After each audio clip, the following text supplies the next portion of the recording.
Back when she was little, her whole family lived under one roof: parents, siblings, and her grandparents. The house was old, creaky, quiet in the wrong kind of way. One night, something happened that would stick to that house like a stain you can't scrub out. Her grandfather was murdered, right there in the house, in his bedroom upstairs. No break-in, no robbery, just dead, shot. The police had theories. The family didn't talk. They never really did after that. That bedroom stayed locked up for over 20 years. They used it to throw junk in: boxes, old furniture, things nobody needed. But nobody went in there unless they had to. The town wasn't big. People whispered. Everyone knew about the murder. That house wouldn't sell, no matter how many times they tried, so the family just stayed. Years later, after she got engaged, her fiancé went to the murder trial. The man who did it had finally been caught. He sat in the courtroom with her family, quiet, listening, watching. He saw the crime scene photos with his own eyes. That stuck with him. More time passed. They got married, had 2 kids. Their oldest was 6. The family still didn't speak a word about what happened in that house. The kids knew nothing. Then one day, out of nowhere, her dad decided that the room should be used again. The room where his own father died. He cleared it out, threw in sleeping bags, set up a TV, said he wanted it to be a fun room for the grandkids during the holidays. Said all the cousins should sleep in there together. No one liked it, but no one argued.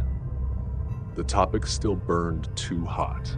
They were the first to arrive for the holiday. Their son ran upstairs and went into the room. He liked the TV and was always bouncing around, full of energy. Hours passed. He never came back down. That wasn't like him, so his dad went up to check.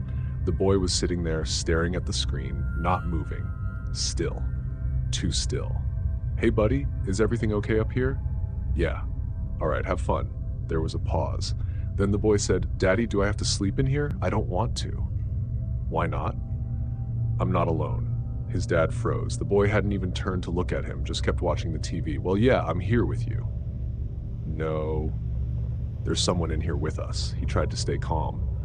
"Are they nice? Mean? A grown-up? A kid? A grown-up? What are they doing right now?" "They're watching you."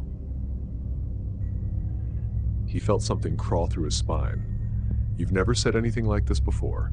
You've been at Grandma's house so many times." "I've never been in this room before," the boy said. "They don't leave this room." His voice didn't shake. He wasn't joking. He wasn't scared, just saying it like it was a fact. "Where are they now?" Still staring at the screen, the boy lifted his arm and pointed. He pointed to the far corner of the room, the same spot where his great-grandfather was found dead all those years ago. "They're standing over there. They don't move much." He didn't ask anything else. He just said, "You don't have to stay in here," and they walked out together. No one used the room after that.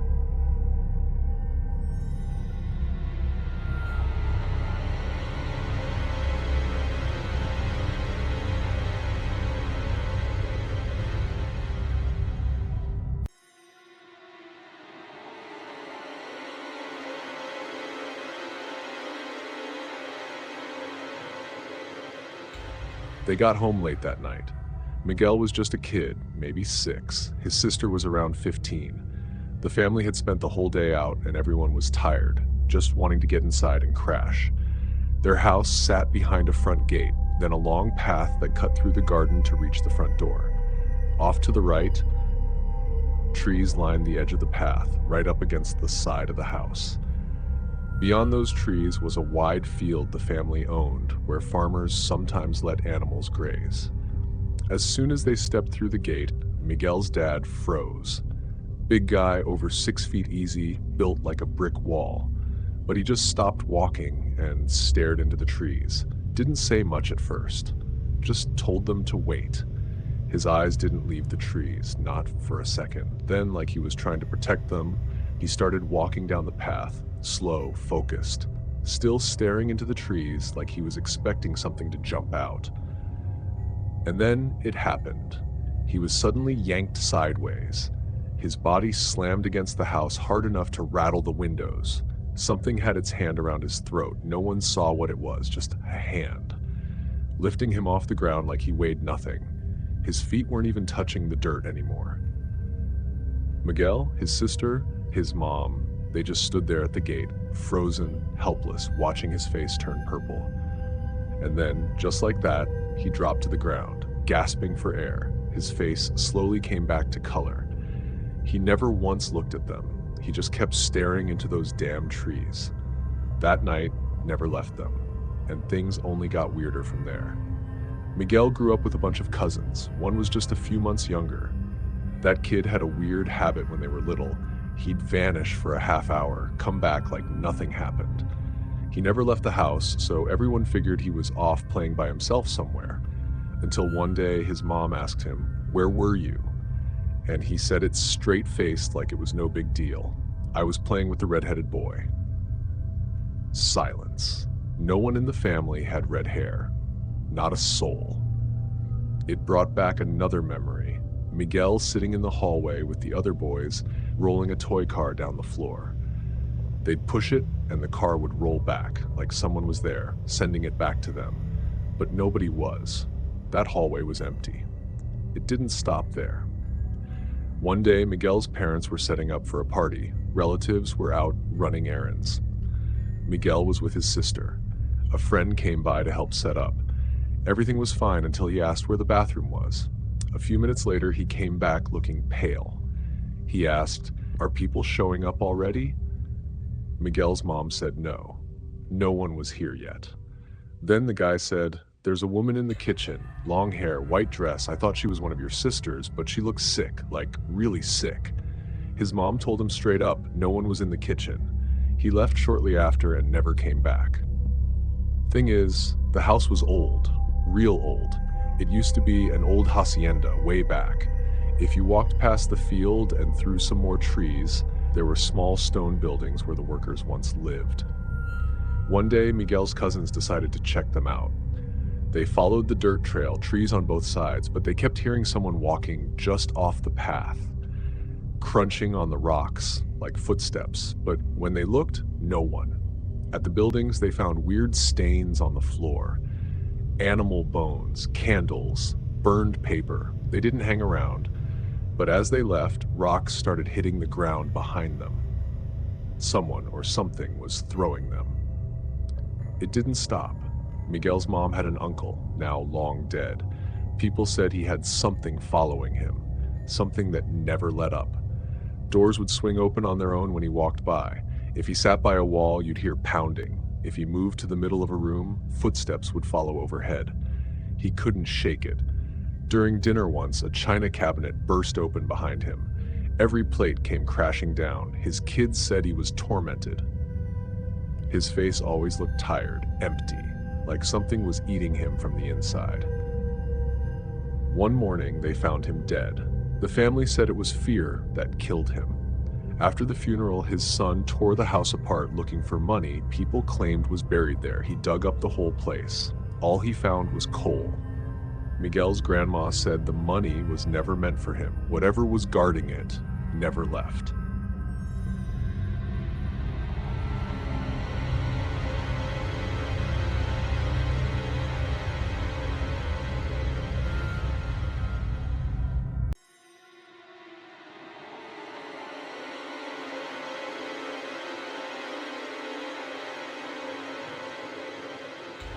It was a nice day, nothing weird or off about it.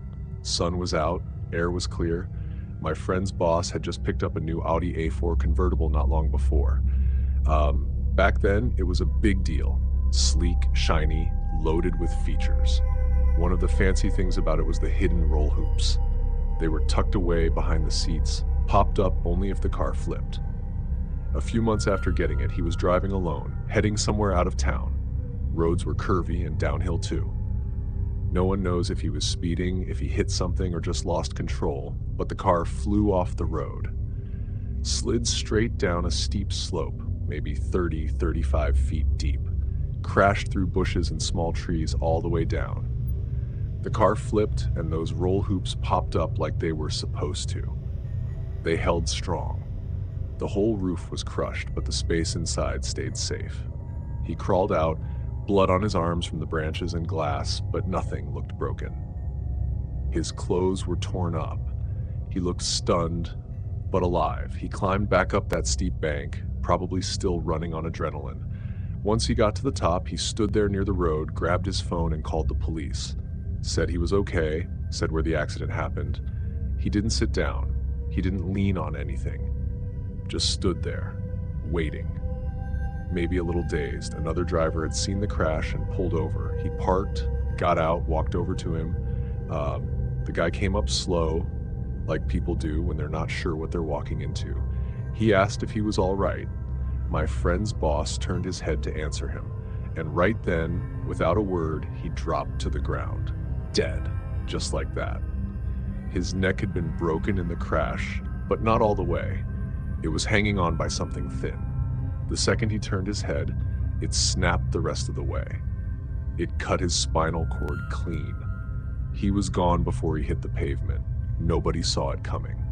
1 second he was standing, talking. The next he was face down on the road, never getting back up.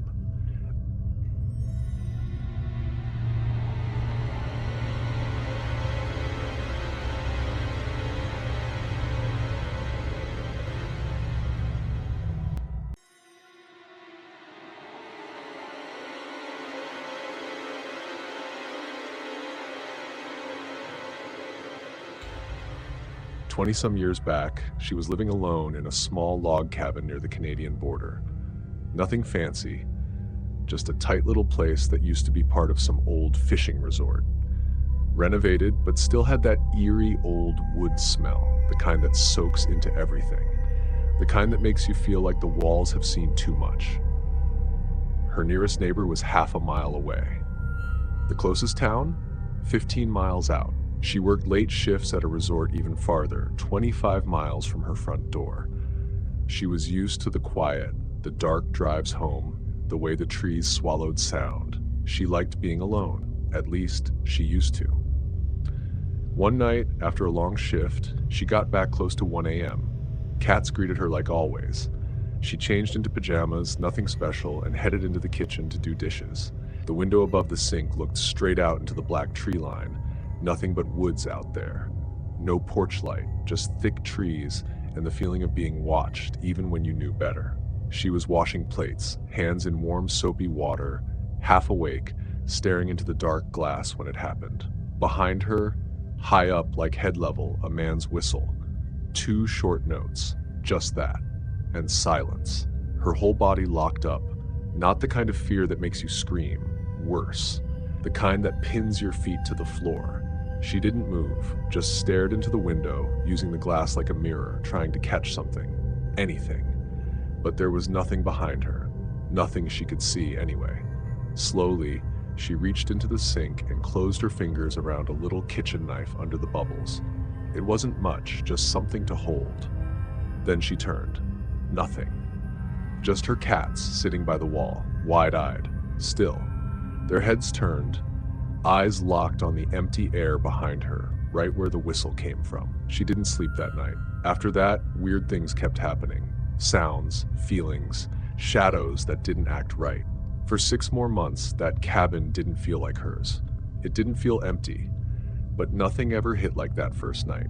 Just 2 notes, like someone letting her know they were there and watching.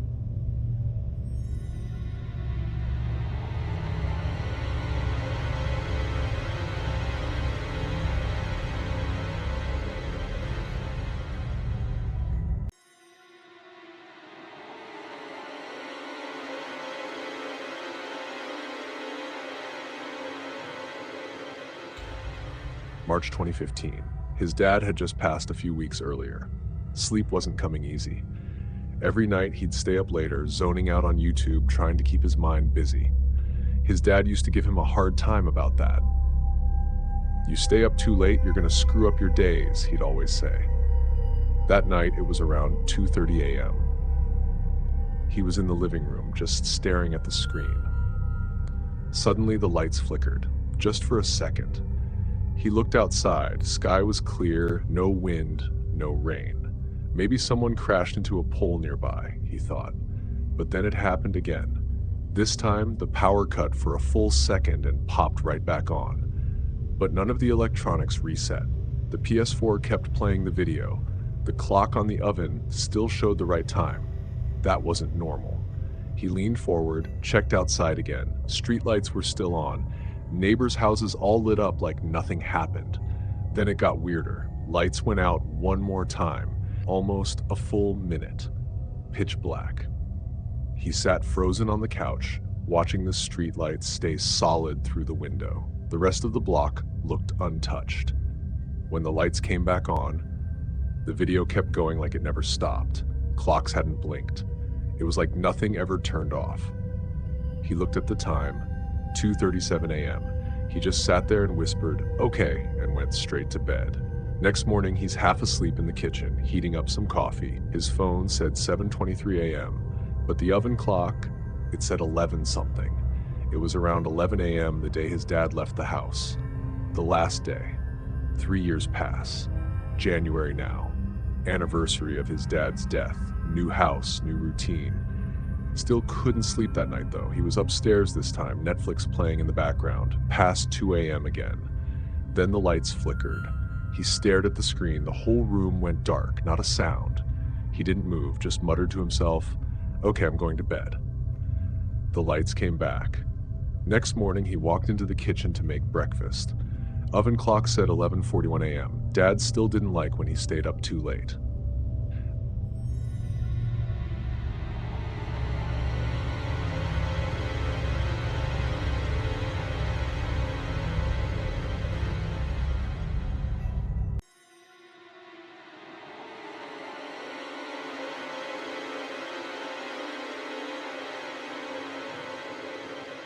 When he was about 9 or 10, his family had this huge reunion at his great-aunt's place.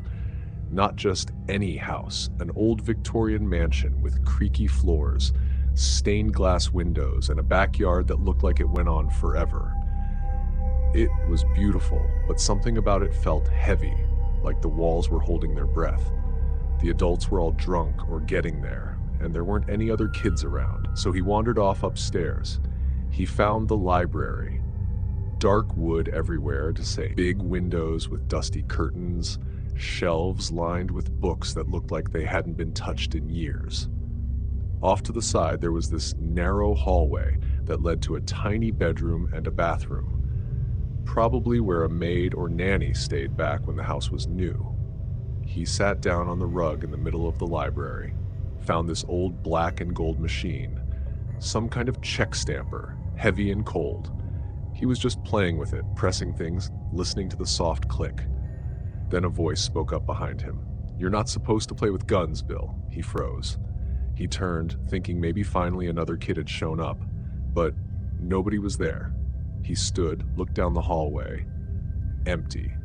No footsteps, no door shutting, just silence. He walked around the corner. Still nothing. He ran downstairs and found his mom, asked if she'd seen a kid. She just gave him that confused look, said no, there weren't any kids his age around. He spent the rest of that day weirded out but didn't say anything. Thought maybe his mind was playing tricks, but deep down, it didn't feel like that. Years later, when he was a teenager, his mom told him something she swore nobody in the family talked about. Her dad, Bill, had accidentally shot his friend when he was 13, in that same house. He had never known that. Nobody ever told him. The pieces started clicking together in his head, slow and cold. Decades passed. He got older. That moment stayed buried somewhere in his mind. Then, when he was in his 40s, he ended up driving his great-aunt, Bill's sister, now 105 years old, back from a doctor's visit. She had lived in that mansion until she was 90. On a quiet stretch of road, he finally asked her, "Where did it happen? Where did Bill shoot that boy?" She looked out the window and said, like it was just another fact, "In the upstairs library," and that was it. No explanation. No story. Just those 5 words that landed like a punch to the gut in the upstairs library.